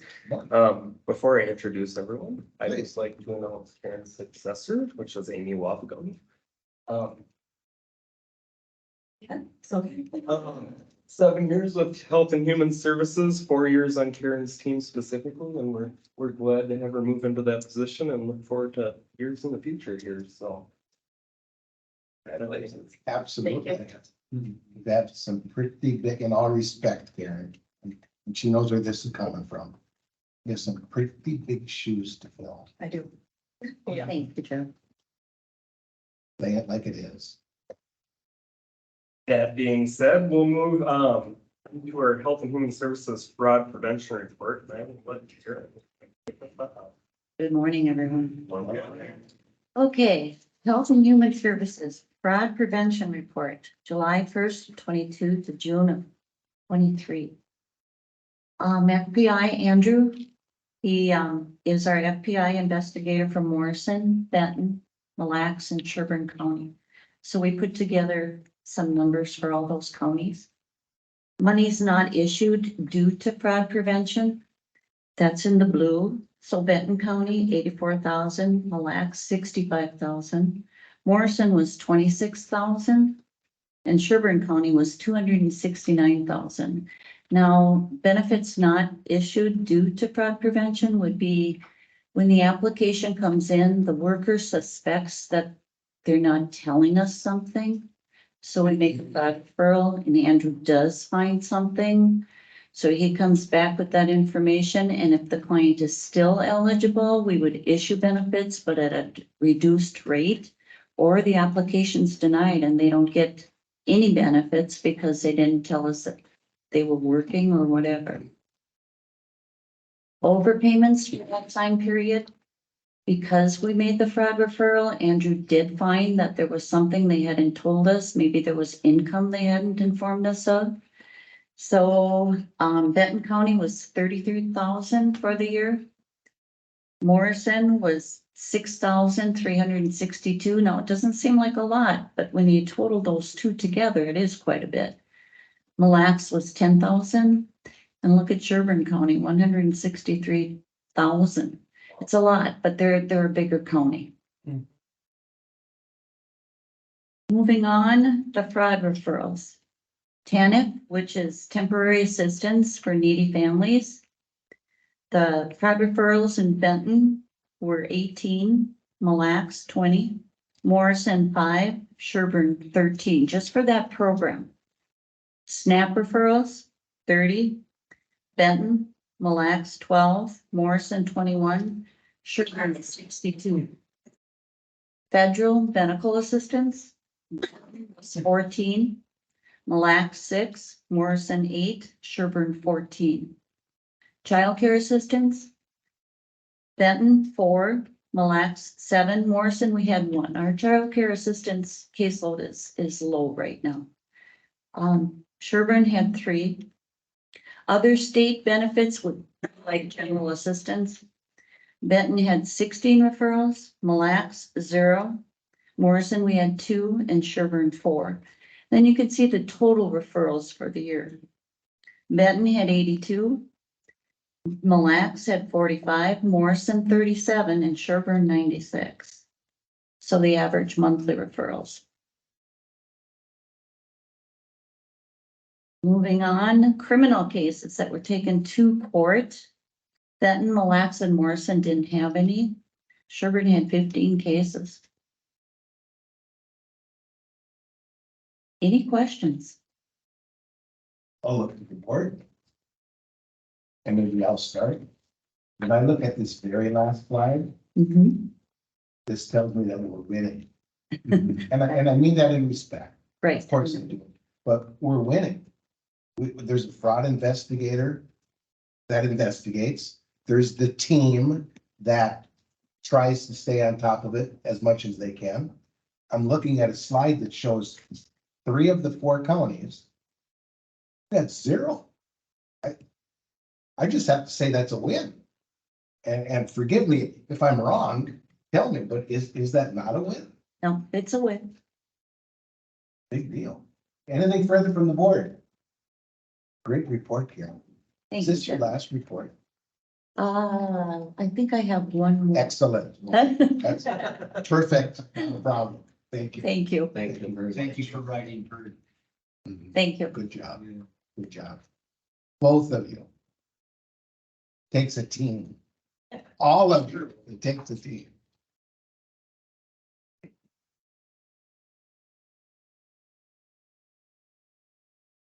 Gentlemen, good morning. Good morning. Swapping chairs out? Yes. Okay. Morning, I'm still here. Nathan Bertram, Health and Human Services. Perfect. We're gonna have Aaron and Jeff go over our waiver board report. Lots of info here. This one's a little bit longer than the last one, but they got some good info and we'll let them kick it off. Perfect. All right. Good morning, everybody. Good morning. So we're gonna talk about two different waiver segments, basically. So the way Health and Human Services in the state breaks these up is by age. So I'm gonna start by talking about the waivers for our residents that are 65. There are 3 different waivers that folks in that age category could qualify for. One is alternative care, one is elderly waiver, and the third one is essential community supports. And then one more. Thank you. So the first one that I'm just going to touch on is alternative care. It's for people with low income and assets who are not eligible for medical assistance. Other important thing to note about this is that it's partially state funded with some federal dollars as well. And some highlights of it are these are the folks that need nursing home level of care as determined by a long-term care consultation process, NCHOSIS, which we'll touch on at the end. Next, please. Are all these combined referred to as a waiver? Yes. So these are all waivers. And so when I think about how to break this out, these are kind of different categories within the waiver. So waivers is very broad, especially when Jeff gets into talking about the under 65 folks. Yeah. We're talking a lot. Routinely, we talk of a waiver, we're talking about this stuff. Yeah. Beautiful. Exactly. The next waiver, for 65 and up is called elderly waiver. Now, this is a waiver in this age category that is the most prominent in Morrison County. Most folks of these three waivers, most folks who would be on the elderly waiver. And this is I like this, well, all of them are very helpful to our residents, but these are for folks who may qualify for nursing facility level of care, but choose to stay in their own homes. So this waiver will help pay for services to come into the person's home, because they want to remain in their home, remain in the community. So at times, these folks have an option. Do you want to go to the nursing home or do you want to stay at home? If you want to stay at home, well, this waiver is there to help you. And if I may, Mr. Chair, this does not include assisted living. It's nursing home or nothing. Correct. If you go into assisted living, there's nothing there. Okay. Next, please. Other way. There we go. And then there's essential community supports. This is designed for people who do not need the level of care of a nursing facility, but still do need some services to remain safely in the community. This is kind of related to funding sources are related to the alternative care, where part of this is funded through federal dollars, part through state dollars. And these folks are not eligible for medical assistance. So there really is a waiver for age 65 and over to kind of meet the needs of different levels of financial need of care as well. Oh, there's two more, sorry. Next one. So the next two slides here are just a quick kind of look at where we're at with revenue versus budget. 3 bullet points to this one. Social services and public health merged back in 2022. So this graph changed a little bit in 2022. And part of that is no property taxes are figured into the revenue budget in 22 and 23. So that's why those bar graphs are quite a bit smaller. But also important to note that Health and Human Services, we are on track to achieve our budgeted revenue in 23. And then next slide, please. And this next one shows the 3 over 65 waivers for expenses versus budget. Essentially the same bullet points. Social services and public health merged in 22. No property taxes figured into the expense and budget in 22 and 23. And importantly, we are on track to remain within our budgeted expense in 23. So that's good news. So Aaron talked about the over 65 population. I'll be talking about the under 65, or as they're also called, the disability waivers. Now, all these individuals, they have to share the same criteria for eligibility. They have to be certified disabled. That's either through Social Security or the state medical review team. They have to be eligible for long-term care medical assistance. That requires a deep dive into their financial eligibility. And then they also have to have an annual assessment that we'll talk about later in MnChoice's assessment. And lastly, they also have to have needs that go above and beyond what state plan services are designed to support. So if their needs can be met via regular state plan services like PCA, arms worker, services covered by medical assistance, they are not eligible because their needs can be met by a more cost-effective service. And there are 4 waivers that are covered within the disability waivers. First one is the CAC waiver. That waiver is a community alternative care. It's specifically designed to replicate hospital level care within a home. High amount of skilled nursing visits. You're replicating the care that can be received while someone is in a hospital. The community alternative for disabled individuals, CADDI, that covers a wide variety of individuals, whether it's their mental health, their physical disabilities, and they are able to live where they want to live through the waiver. Next is the brain injury waiver.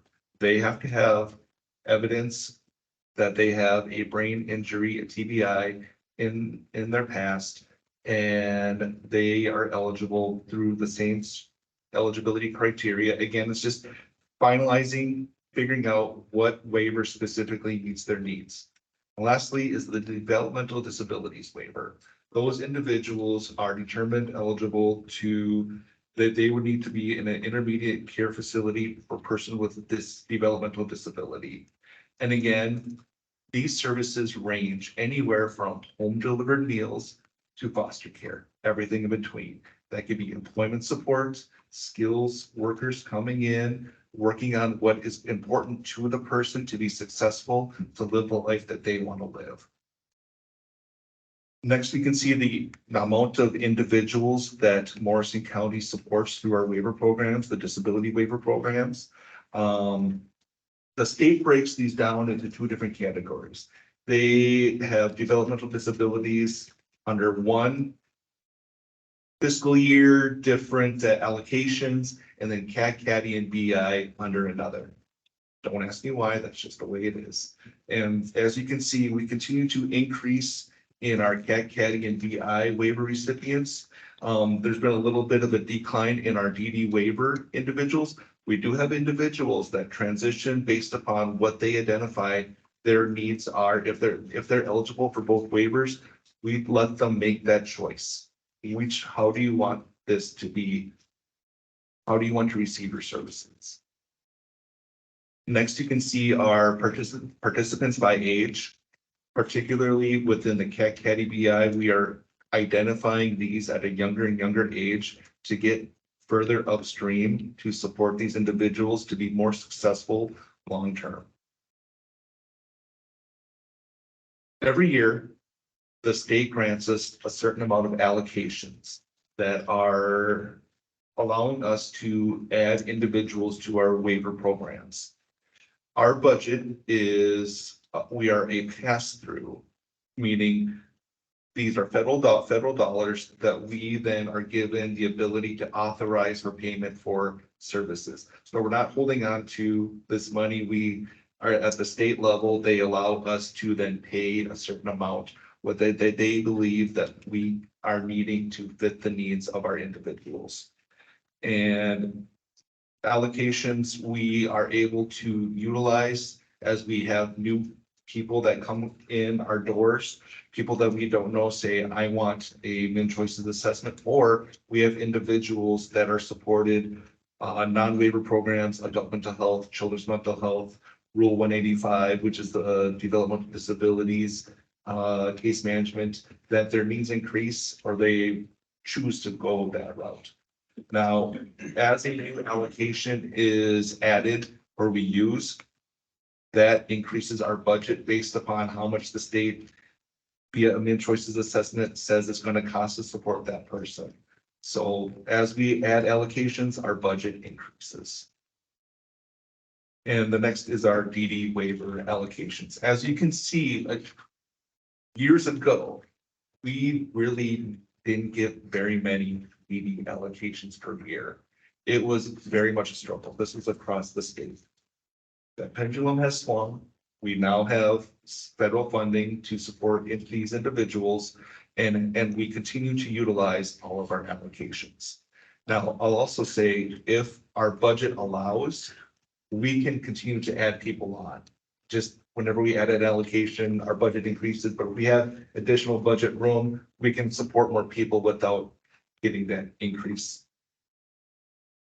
Here is a breakdown of what our CAT, CADI, BI budget is. Again, these are federal dollars that we are able to use to support our people that are wanting to access these services. There are three different lines. The first red one is what the state grants as our annual budget. And it's on the state fiscal year, so July 1st through June 30th. The next line is what we have authorized in our billing system. This is what allows providers to go in and say, I provided so-and-so how many units of foster care at the rate that's determined. And again, I forgot to mention the rates that are set for waiver programs are established at the state level, that the rate is the rate. Some of them such as transportation are market rates. Because we know providing transportation in a rural county like Morrison costs different than it does down in Hennepin County. And then there are some rates that are based upon the intensity of the needs of the person, particularly foster care. If that person needs a lot more staff to support them, that rate's going to be higher. And then the last line is what is actually paid out every annual year to the providers. That sometimes is a challenge to navigate because providers have up to a year to bill for the services that they provided. The next is our DD annual waiver budget. And it's very similar in nature that, you know, we have a hard time because I've been here numerous times over the past couple of years. Challenges are still out there in regards to locating providers to support the people that are needing them. Things are getting better, but there's still providers that have to close their doors because of staffing challenges and the like. Next is our revenue that we receive for providing case management for CADDI. Again, that rate is set at the state level, and it's flat across the state, doesn't matter what county you're working in. And that is reflective of the amount of needs that our recipients are experiencing right now. The more work case manager has to perform, whether that's talking to the person, making referrals,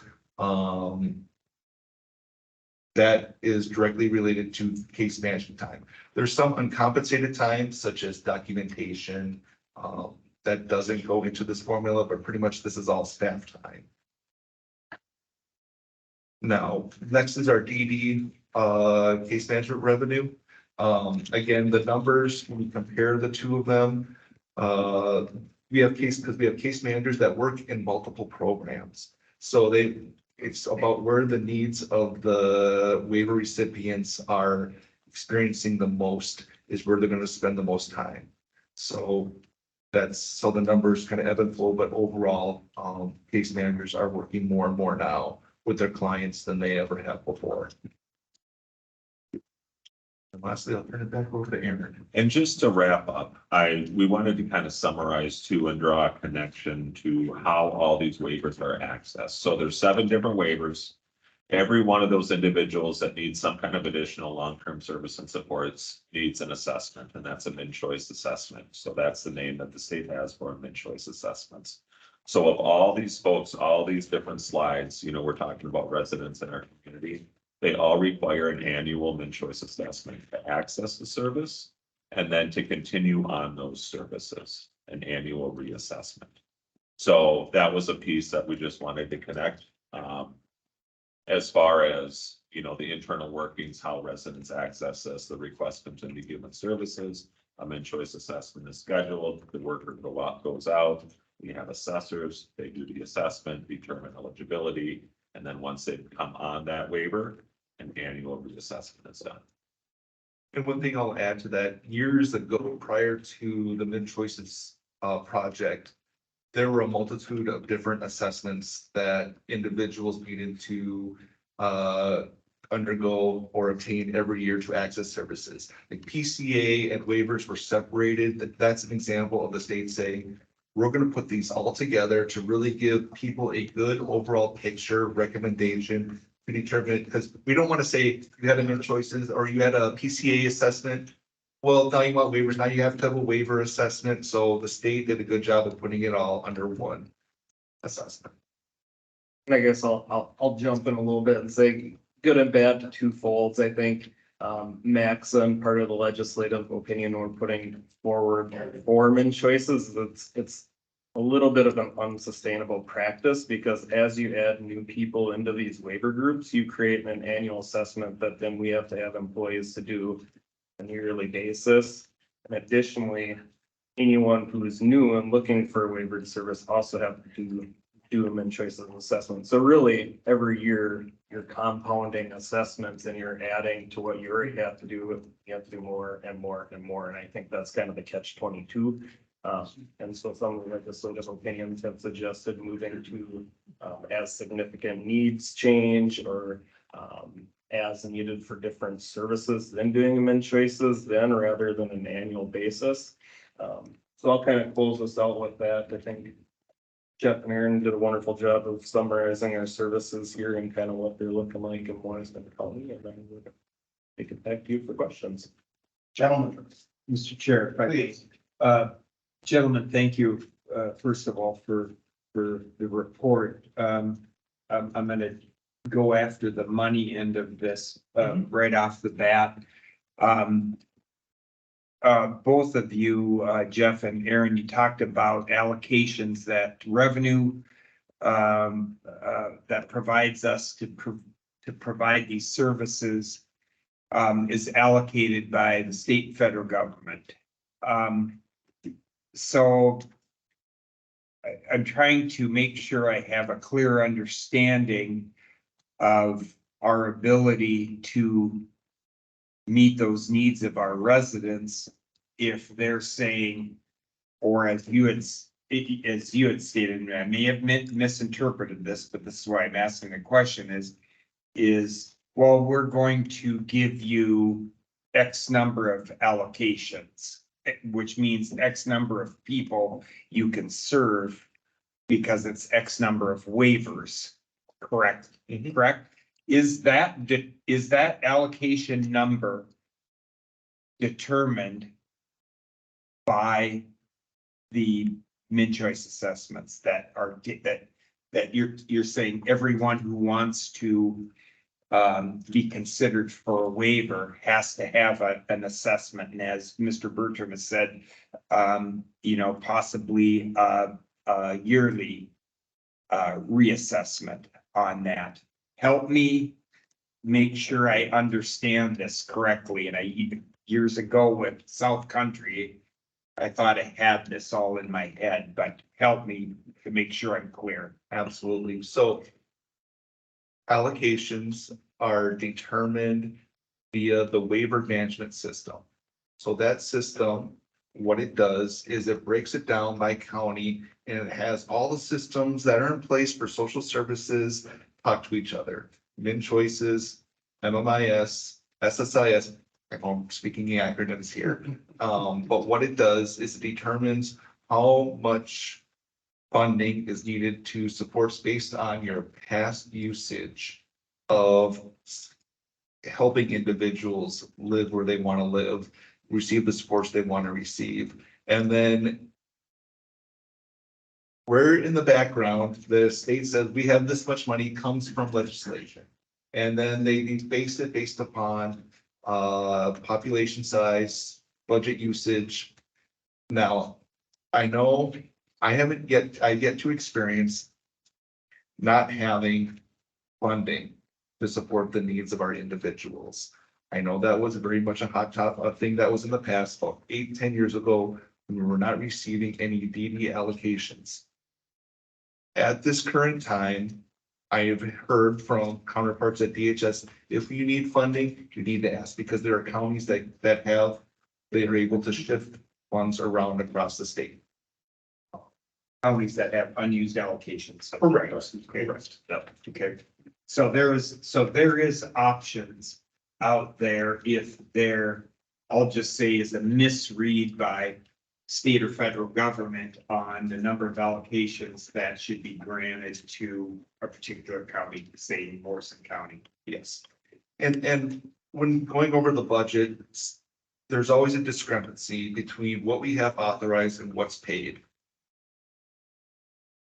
People in foster care like to go on visits, to go back to see family, staffing shortages.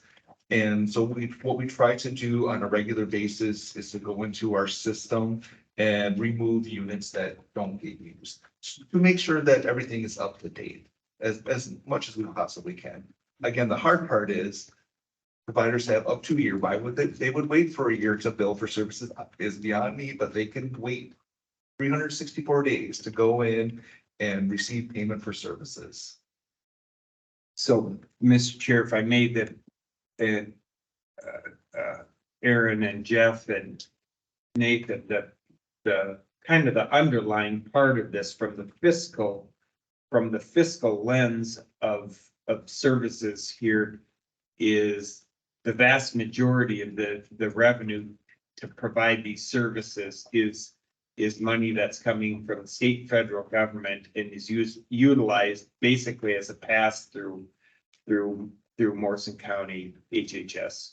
Correct. Thank you, Mr. Chair. I have no other You're welcome. And it's pass through money that we get here. If we're not gonna use it, and you made that very clear to me, then that's back into a pot because a Benton County or a Polk County or Thicker County says, we're short. Guess what? It's here. I like that, to be honest. Question from the board. Beautiful, wonderful. Thanks. Thanks. Thank you. Appreciate it. Thank you. Thank you all very much. Yeah, let's take about a 5-minute break. Thank you, Nate. Thank you.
Like, and the seats. Yeah.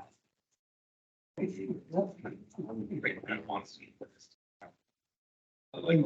don't know.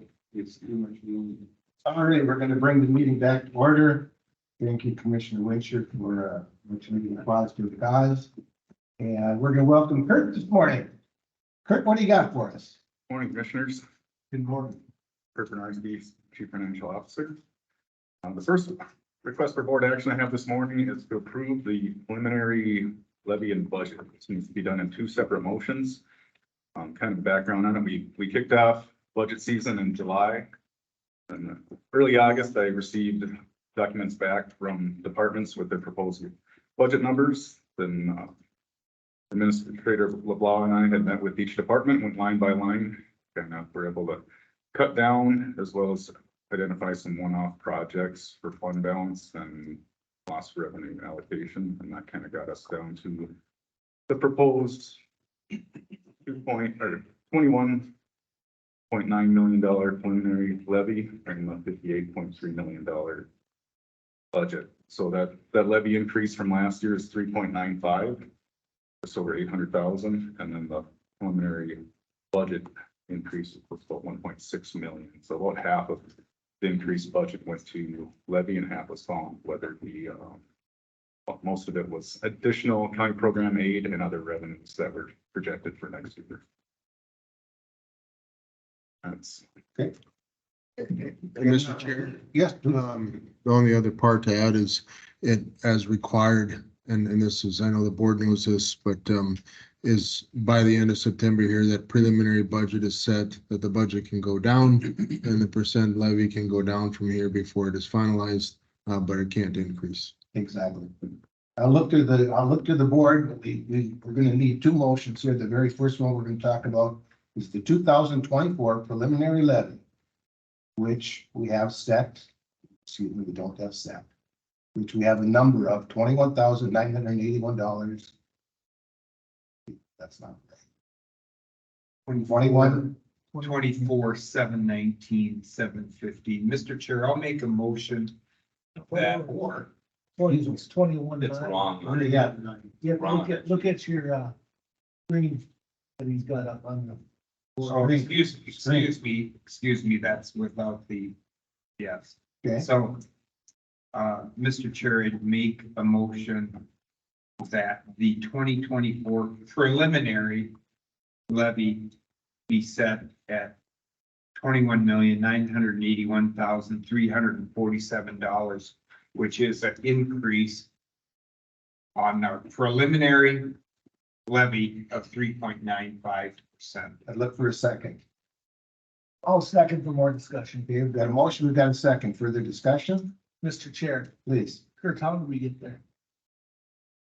meeting with each department, we did some cuts, and then from there, we had picked, well, didn't pick, but they kind of picked themselves by meeting the criteria to meet with the board, the criteria being any proposed new staff. If you remember, we had 3 proposed new staff this year or next year. One of which has already been approved, Nicole Kearns, corrections agent, due to her significant increase in corrections program aid. The other criteria was any departments that had a greater than 3% increase on their non-labor line items.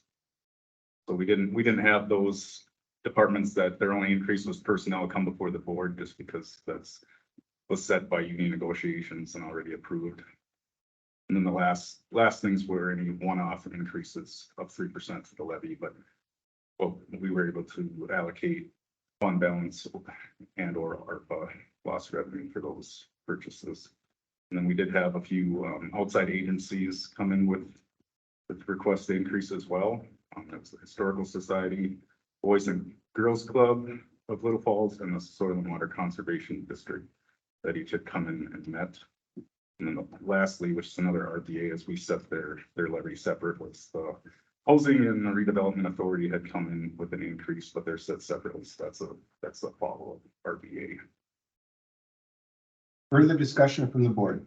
Mr. Chair, if I could also try to respond to Commissioner Wincher's question in addition. quite a lot of this came from labor costs, the increase. As you know, the county operates on a salary step and grade scale. We had a 3% COLA applied for 2024, a 4% increase for all those that had less than 9 years of service with the county, and a 2% if you had between 7 and 11 years with the county, as well as nationally as historical increases on healthcare. And the increase to Morrison County was right in the ballpark of $300,000.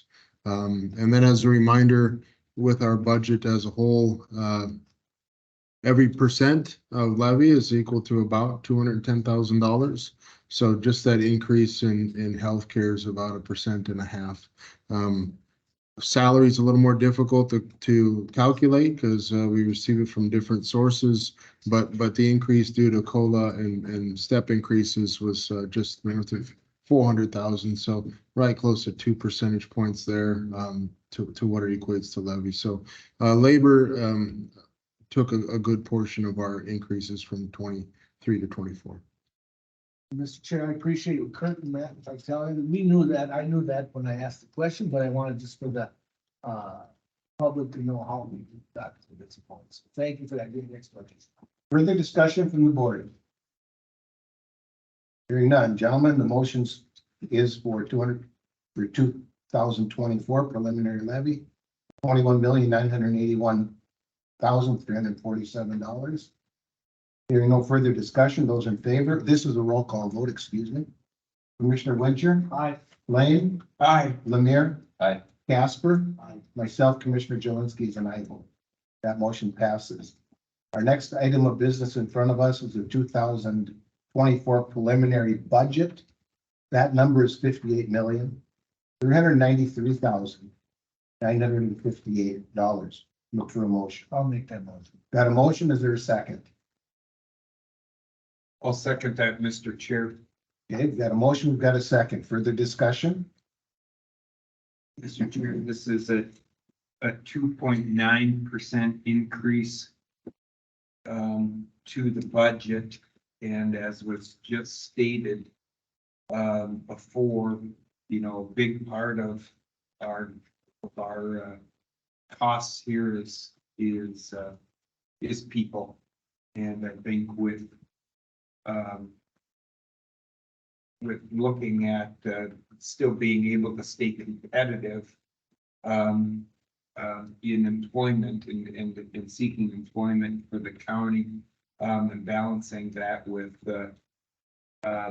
offering a fair wage and fair compensation out there. Being able to come in under 3% year of the budget is good work. Further discussion? Gentlemen, we have a motion before us. We have a second for the 2024 preliminary budget of $58,393,958. Hearing no further discussion. Those in favor, and once again, this is a roll call vote. Commissioner Blaine. Aye. Commissioner Wincher. Aye. Commissioner Lemire. Aye. Commissioner Casper. Aye. And myself, Commissioner Jelinski, is an aye vote. Gentlemen, thank you. That motion passes. Rick, do you have anything else for us tonight? Ooh. Thanks. The next RBA on the list here is the request to approve the 2024 preliminary levy for the Morrison County Housing and Redevelopment Authority, HRAs.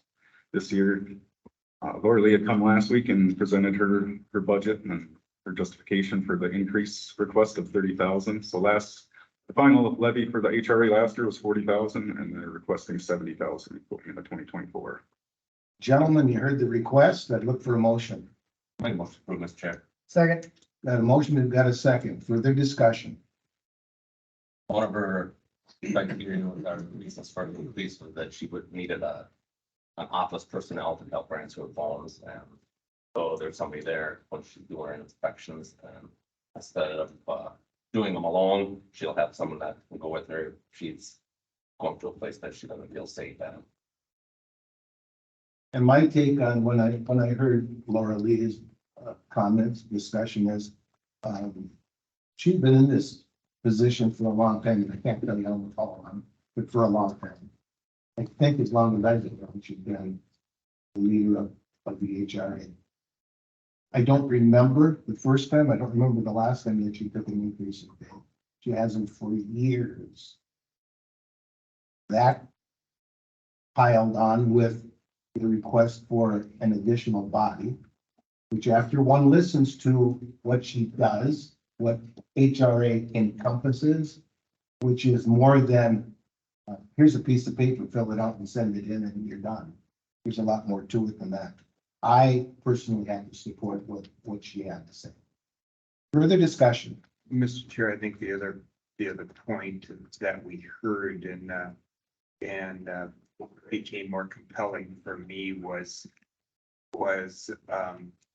questions from the state auditor about how do you justify, according to your bylaws, your rate of pay or lack thereof. And I do not want to not take action here that would have further scrutiny by state auditor's office when it's due time in my estimation that things are adjusted fiscally for this department, so.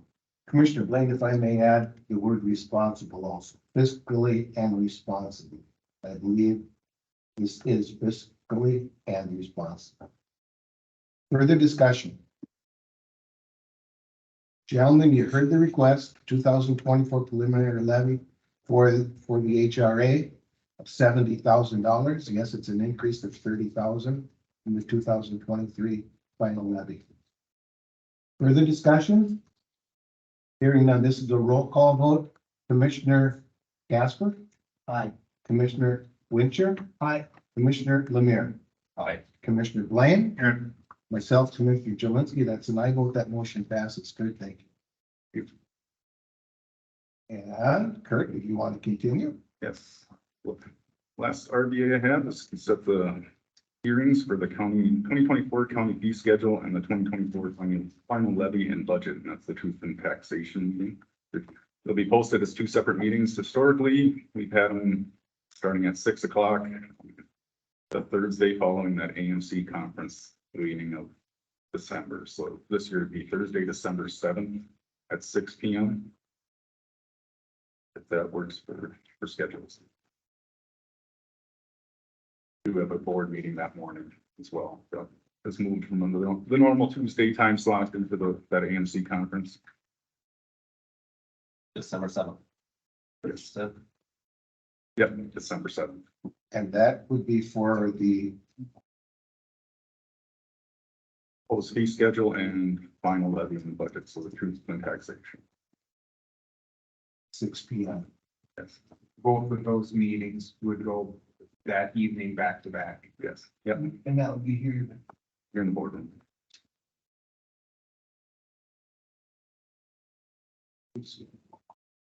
I'm at GRE on the 7th, but I would be back and I'm typically back by that time, so I'm fine with that evening.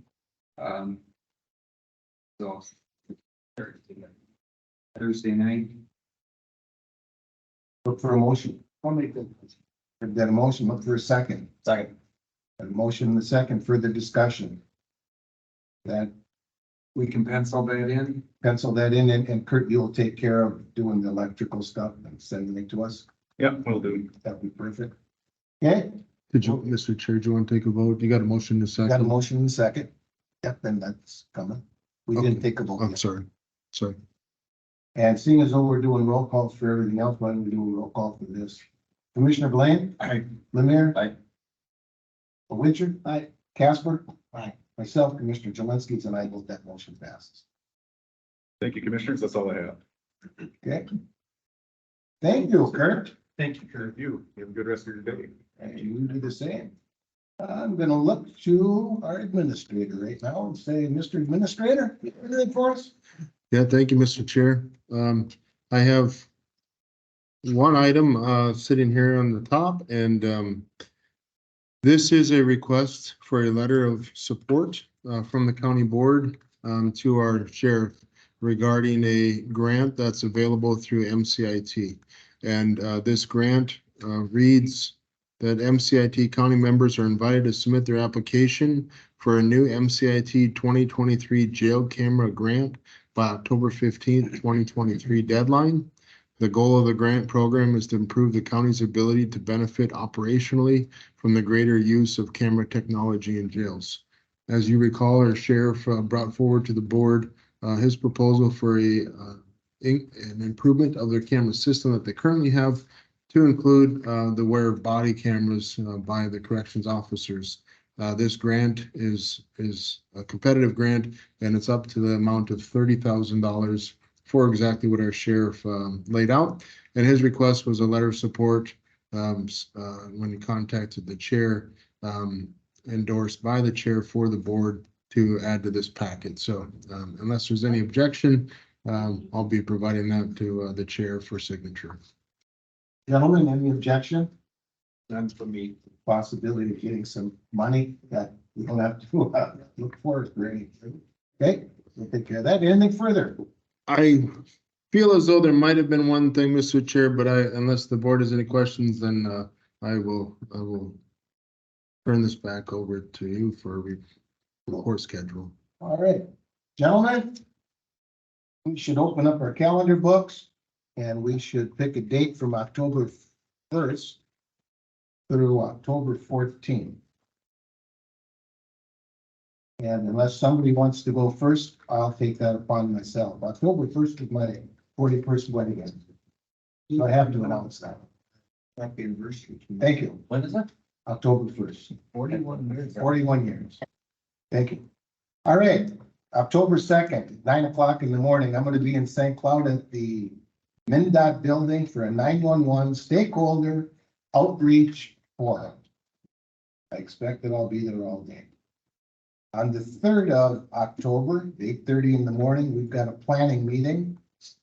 And when that planning meeting is all done, you're going to come back here in that evening at 6 o'clock for a planning commission board of adjustment. On the 5th of October at 10 o'clock in the morning, I have the SCCB legislative committee meeting. That should be virtual. On the 6th of October, 8:30 in the morning, we've got a public works planning meeting. And that evening at 5 o'clock, I am invited to and I am accepted to a 2023 Public Safety Appreciation Dinner, which is held at the Park Event Center in Wake Park. Specifically being one of the agencies being recognized at this appreciation dinner is our task force that we belong to.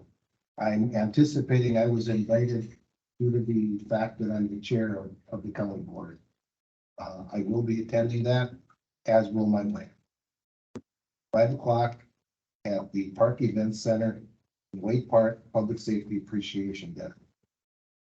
7th, 8th, 9th, 10th. Tuesday morning, the 10th at 9 o'clock in the morning, we've got county board. On the 12th at 10 o'clock in the morning, I have the Central Minnesota Emergency Services Board Next Gen 911 meeting. That's virtual. On the 13th at 10 o'clock in the morning, Central Minnesota Emergency Services Board RAC meeting. That's virtual, and that's all I have. I'll turn to you, Commissioner Lynch. Well, since we're talking anniversaries, October 4th. Holy moly. 43 years. I'm gonna go. 40 happy anniversary. Congratulations. All blissful. Yeah, exactly. And then I believe there's a department head on the 11th at 8:30 on Wednesday. Otherwise, you covered me. Beautiful. You got public works on the 6th, right, Jeff? Yep. 8:30. Yep.